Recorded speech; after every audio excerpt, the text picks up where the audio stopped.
What's going on, everyone? Jeremy here from The Quartering in a late afternoon update. Apparently, Trump has, in fact, approved attack plans for Iran.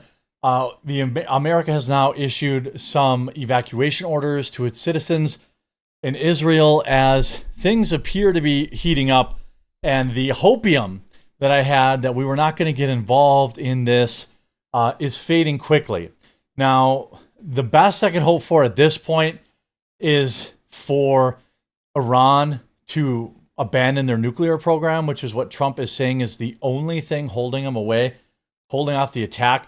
But I suspect that's not going to be the situation because if you look into these people's faith, you'll know that they really don't surrender. So I'm definitely, I've got all the latest update for today, but I'm definitely going to need a drink tonight. By the way, the Mega Mixology book is here. Over 100 full-color pages of hilarious both alcoholic and non-alcoholic drinks that you can make. And they're all amazing, amazing, delicious. And, you know, you can get Elizabeth Warren's White Lady, AOC's Fudging the Facts. You could get, Layoff Lager Bomb. You could get, AOC's Big Booty Tequila drink. The Kenosha Kid drink. There's even a coffee brand drink in here. You can get them signed or unsigned over at thequartering.com/shop. I'll leave a link in the description. Supports the channel, and it's a fun thing to have on your in your arsenal at home. Donald Trump privately approved attack plans for Iran, but has withheld the final order. This is exactly what I said Trump was doing all week long. He's trying to give Iran enough. Literally, he's giving Iran every conceivable opportunity to get rid of their nuclear program. And as far as we know, at this point, they have refused to do so. Although there was some reports earlier today about some flights.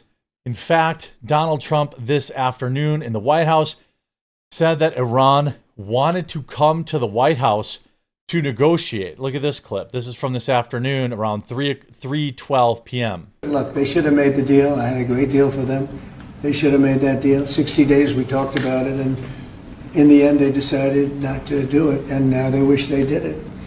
And they want to meet, but it's a little late to meet, but they want to meet, and they want to come to the White House. They'll even come to the White House. So we'll see. I may do that. I don't think I let them in the White House, but But it's a shame it could have been done the easy way.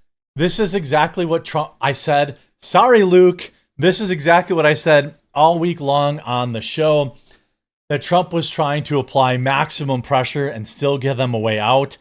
Look, obviously, America, the United States, is more involved in these Israeli attacks on Iran than I'd like to, than I would care for. There's not a lot of military ops that Israel doesn't do without direct U.S. influence, intelligence, weapons, whatever the case may be.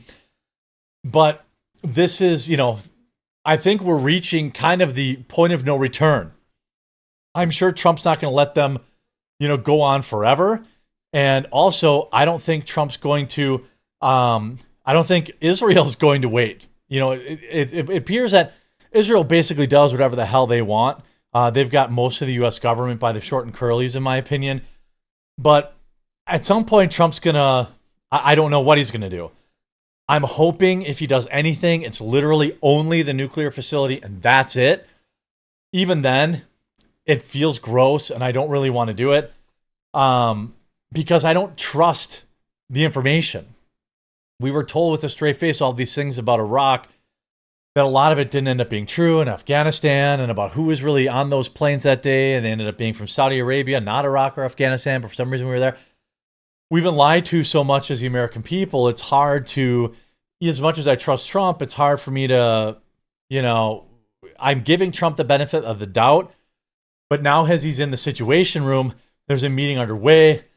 Aerial attacks between Iran and Israel continued into today, marking the 6th day of strikes following Israel's Friday attack. The surprise operation hit at the heart of Iran's nuclear program, striking key facilities and several nuclear scientists. as well as high-ranking military leaders. According to Israeli officials, the U.S. did not provide any assistance, military did not provide any assistance or have any involvement in Israel's Friday strike, a U.S. official told ABC News. Donald Trump told ABC News on Sunday, it is possible that we could get involved. Now, let's be real. America's obviously involved from at least an intelligence perspective, or, obviously we're selling them weapons and all this stuff. As of 19 minutes ago, the Situation Room meeting on Israel-Iran is underway. I'm guessing that Trump is kind of running out of time here. Some diplomats, family members, are being evacuated from the U.S. Embassy in Israel. Some American diplomats and family members authorized to leave the U.S. Embassy in Israel are now being flown out of the country by the U.S. military, according to two state officials familiar with the matter. That's not a good sign. Obviously, they believe that there's going to be some level of escalation here. Given the ongoing situation, as part of embassy's authorized departure status, mission personnel have begun departing Israel through a variety of means, a State Department person said. Now, obviously, nobody wants another Benghazi, but we obviously have a lot of other, troops in the area, people in the area that probably need to be evacuated now as well.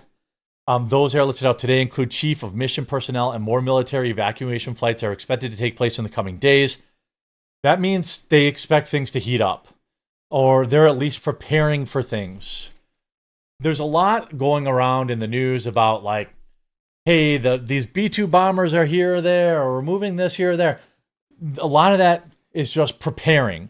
It doesn't mean anything's imminent.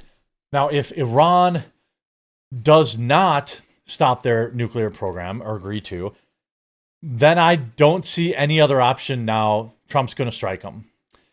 And I don't feel great about that. I don't feel great about this regime change, which is clearly the goal of many people in the government. And I am still praying for peace. I'm still hoping, praying that Iran just abandons their nuclear program and that could be the end of it. I don't see that happening because, their faith does not really allow for surrender, but I can still hope. Israel or Iran issues another warning to Israel. This was 2 minutes ago. The sirens will not stop as Israel and Iran continue to trade aerial strikes. An Iranian operations spokesperson released a stark message. The thunderous missiles of IRGC's Aerospace Force will not let you spend a single moment out of your underground shelters. I mean, again, we don't know how accurate the reporting is, but I have a feeling if Israel was getting pummeled, America would probably already have boots on the ground, and half the other countries in the world. It's very concerning, that you see here Iran has just fired ballistic missiles. Every one of them was intercepted. Again, the fog of war is real. Now, accounts saying breaking. Trump has approved attack plans for Iran, but he's holding off on giving the final order to see if Iran will abandon its nuclear program, per the Wall Street Journal. I commend Trump's restraint here. You might scoff at that and say, is he really restraining? I guess it depends how much you feel like he's approving each individual, strike that Israel's doing. In my opinion, Israel's acting a lot more on their own than people like to admit. Then again, you get Ted Cruz out there saying, we. You got Trump saying, we have control of the skies. I have a feeling the deal with something like this, we'll give you all the bombs you need as long as you guys get to play the bad guy and we get what we want, is the destruction of their nuclear facility. A lot of people seem to be saying that, well, the only thing that could get rid of their nuclear facility would be a bunker buster launched from a B-2 or B-52. I forget. That's the band. I don't remember exactly which one. Well, it's also a bomber too.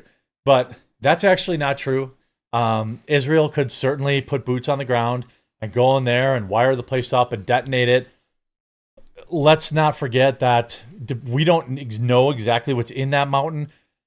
Launching a bunker buster in there could create a incredible amount of nuclear fallout. It could create nothing. It could create a ton of nuclear fallout. There's no way of really knowing. Maybe the Mossad know, but certainly it's difficult. I would say it's pretty difficult to know for sure. Depending on what comes out of this situation, President Trump will hold another Situation Room meeting and says he hasn't made a decision on bombing Fordo. I'm not surprised. My German Shepherd is in here now, wiping his face off on me. Apparently, he must have went in the pool. Hey, good boy. I'm praying for peace. It's seeming like less likely because they're not going to surrender. Hopefully, I can update you and give you some, latest of the latest news later tonight or early tomorrow. Make sure you leave a like on this video and you subscribe or follow down below, and we'll talk to you again real soon.